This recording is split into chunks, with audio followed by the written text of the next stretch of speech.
کانگریس کے senior leader اور تلنگانہ حکومت کے مشیر S C S T B C اور اقلیتی محمد علی شبیر نے جمعرات کو لوک سبھا میں مرکزی وزیر فائنانس نرملا سیتا رامن کی جانب سے پیش کردہ عبوری بجٹ پر شدید مایوسی کا اظہار کیا، جس میں اقلیتوں کے لیے نہیں کے برابر رقم مختص کی گئی ہے۔ بجٹ تقریر کے جواب میں محمد علی شبیر نے کہا کہ بی جے پی حکومت نے اقلیتوں کی بہبود کے لیے صرف 3183.24 کروڑ روپے مختص کیے۔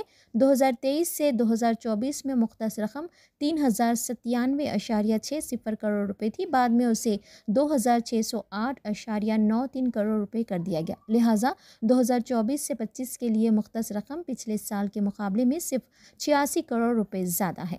47.66 لاکھ کروڑ روپے کے بجٹ میں کوئی 3183 کروڑ روپے کی قیمت کا تصور کر سکتا ہے؟ سب کا وکاس کی بات کرنے والے وزیر اعظم نریندر مودی کو یہ بتانا چاہیے کہ وہ اقلیتوں کی فلاح و بہبود کو یقینی بنانے کے لیے کس طرح منصوبہ بندی کرتے ہیں، جو کہ 15% سے زیادہ ہے۔ ملک کی کل آبادی ملک کے سالانہ بجٹ کا صرف 0.0000668% خرچ کر کے شبیر علی نے بی جے پی حکومت کی مختلف اسکیموں خصوصاً اقلیتی تعلیم سے متعلق بجٹ میں کٹوتی کرنے کی مذمت کی۔ انہوں نے نوٹ کیا کہ تعلیم کو بااختیار بنانے کے لیے مجموعی طور پر مختص رقم 2023 سے 24 میں 1649 کروڑ روپے سے گھٹ کر 2024 سے 25 میں 1575.72 کروڑ روپے کر دی گئی ہے۔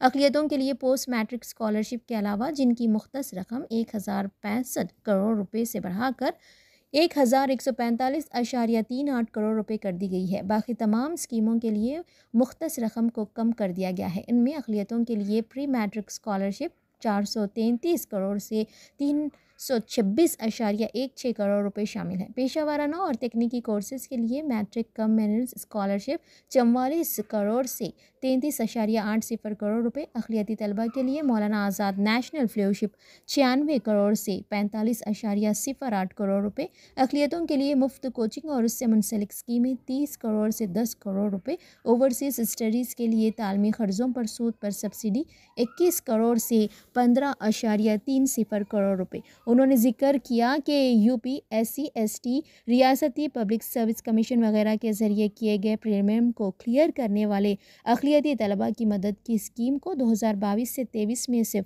1.66 کروڑ روپے خرچ کرنے کے بعد مکمل طور پر ختم کر دیا گیا ہے۔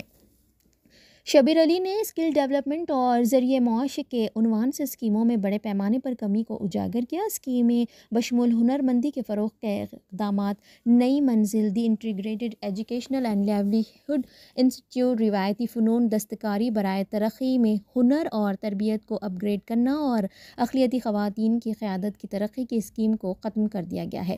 NMDFC پروگراموں کے نفاذ کے لیے ریاستی چیلنجنگ ایجنسیوں کو امداد میں گرانٹس میں کوئی اضافہ نہیں کیا گیا ہے اور یہ 3 کروڑ روپے پر برقرار ہے۔ National minorities development and finance corporation میں ایکٹیویٹی کا حصہ 61 کروڑ روپے پر مستحکم رہا، جو کہ پچھلے سال کی طرح ہے۔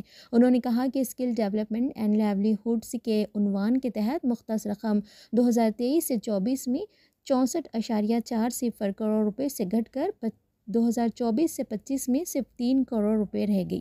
اقلیتوں کے خصوصی پروگرام کے تحت مختص رقم کو 26.10 کروڑ روپے سے کم کر کے 26 کروڑ روپے کر دیا گیا ہے۔ انہوں نے مزید کہا کہ مجموعی طور پر مرکزی سیکٹر کی اسکیموں پروجیکٹوں کے لیے مختص رقم 2023 سے 24 میں 2336.50 کروڑ روپے سے گھٹ کر 2120.72 کروڑ روپے کر دی گئی ہے۔ اقلیتوں کی فلاح و بہبود کے لیے 2024 سے 25 کے لیے مختص 3183.24 کروڑ روپے اس وقت کی کانگریس کی قیادت والی یو پی اے حکومت کے 2013 سے 14 میں مختص کیے گئے 3531 کروڑ روپے سے کم ہے۔ فلاحی بجٹ میں کمی اور تعلیم اور روزگار سے متعلق اسکیموں کو ختم کرنا، اقلیتوں پر حملہ کرنے، ان کی سماجی، اقتصادی اور تعلیمی ترقی کو روکنے میں بی جے پی کا ایک بہت بڑا ہتھیار بن گیا ہے۔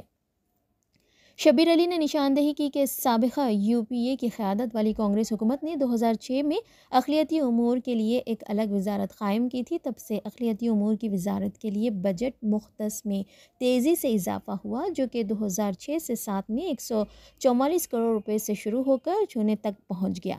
2013 سے 14 میں 3531 کروڑ روپے۔ تاہم BJP حکومت نے مہنگائی کے ساتھ بمشکل رفتار برقرار رکھتے ہوئے ہر سال معمولی رقم مختص کی۔ مزید یہ کہ مختص رقم کا 60% بھی خرچ نہیں کیا گیا۔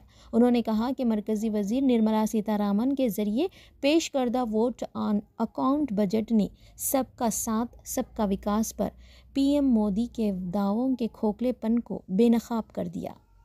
مزید تازہ ترین خبروں کو دیکھنے کے لیے فلیش نو نیوز کو لائک، شیئر اور سبسکرائب کرنا نہ بھولیں۔